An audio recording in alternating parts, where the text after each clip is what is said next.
আসিয়া একদিন কি যেন হাতের মধ্যে নিয়ে কাজ করে, হঠাৎ পড়ে গেছে। ফেরাউন পেছনে দাঁড়ানো, আসিয়া খেয়াল করে নাই। আসিয়া জিনিসটা উঠাইতে গিয়া বিসমিল্লাহ বলছে। ফেরাউন শুই নাই, মাথা গরম হয়ে গেল। ডাক দিয়া কয়, আসিয়া তুমি কার নাম বললা? আসিয়া বলে, এখন আর গোপন কইরা লাভ কি হবে, না ওপেন করিয়াই দেই। আসিয়া ডাক দিয়া কয়, ফেরাউন আমার মালিকের নাম আমি জবানে নিয়েছি। ফেরাউন বলে, মালিককে? মিশরের তো আমি খোদা। আসিয়া বলে, না, তোমারে যিনি বানাইছেন তিনি আমার মালিক। আমার মালিক একমাত্র আল্লাহ, তুমি ফেরাউন না। ফেরাউন বলে, সর্বনাশ, তুমি যদি আমাকে খোদা না বলো তো আমার খোদাগিরির ভ্যালু নাই।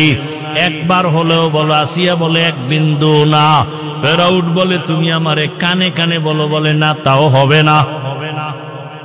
আমি যদি আসতে বলি আমার মাওলাকে ফাঁকি দেওয়া যায় না।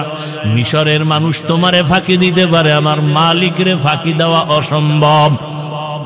ফেরাউন এক পর্যায়ে ব্যর্থ হইয়া ডাক দিয়ে, আসিয়া রেডি হও, তোমাকে ফাঁসিতে দেওয়া হবে, শুলিবিদ্ধ করা হবে, তোমাকে দুনিয়া থেকে বিদায় দিব।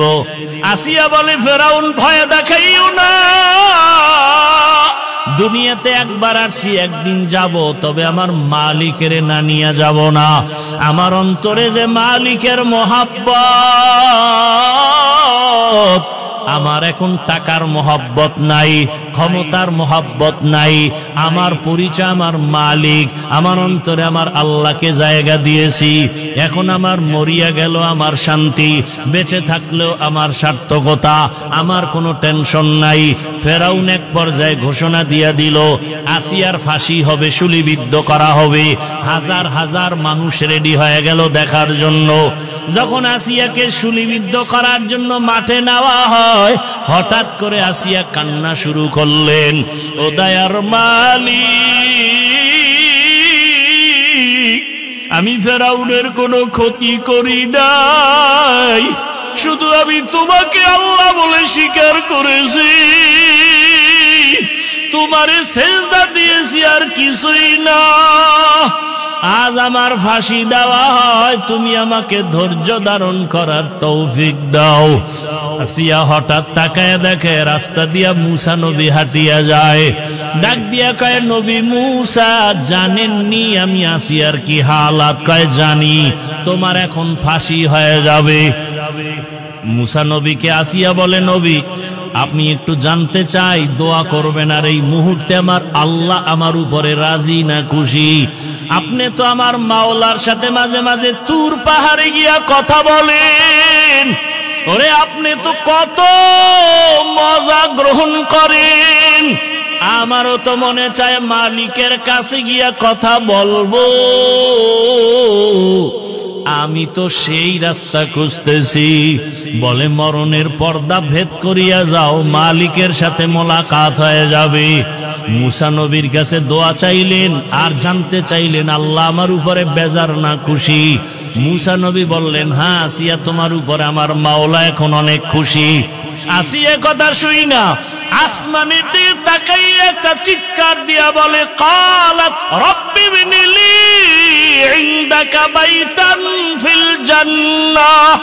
আল্লাহ কোরআনে ঘোষণা করলেন, আসিয়া যখন ডাক দিছে, ও দয়ার রব মালিক,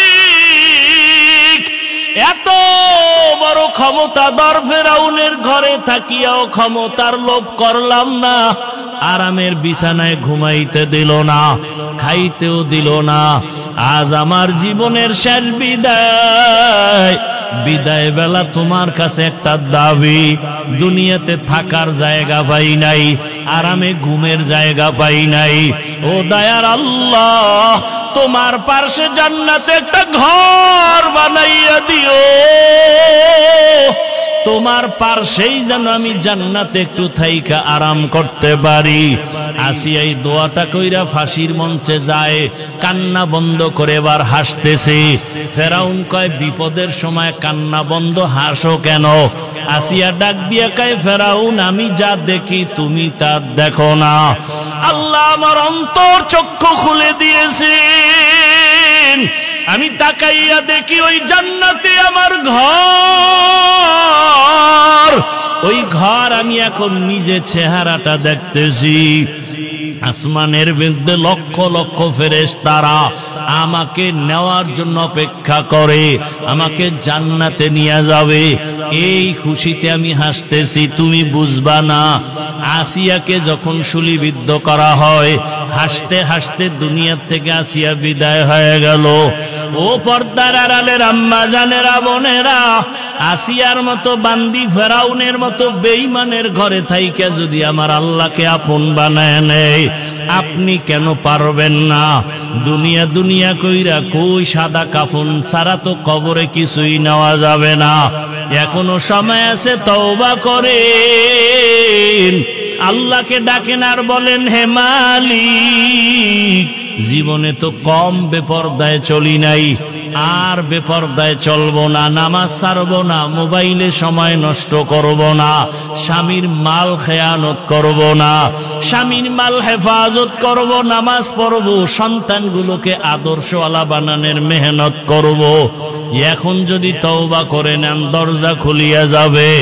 ও আমার কলিজার যুবক বাবারা, কয়দিন আর দুনিয়ায় যৌবনের বাহাদুরি করবা? মনে চাইছে দাড়ি কাটছো, মনে চাইছে নামাজ ছাড়ছো, কম শখ মিটাইয়া তো গুনাহ কম করো নাই। এখনো যদি তোমার তওবার নিয়ত থাকে, মনে মনে আমার আল্লাহকে ডাক দাও, আর ডাকিয়া বলো, হে দয়ার মালিক, জীবনে তো কম গুনাহ করি নাই, দাড়ি কাটলাম, কত নামাজ ছাড়লাম, কত বেপরদায় আড্ডা দিলাম, মোবাইলে কত গুনাহ করলাম, আজকে থেকে তওবা করে নিলাম, আর নামাজ ছাড়বো না, দাড়ি কাটবো না, বেপরদায় চলবো না, মা বাবাকে কষ্ট দিব না, ওলামায়ে কেরামের দোয়া পরামর্শ নিয়ে, শিক্ষকের দোয়া নিয়ে জীবনটা সুন্দরভাবে চালাবো।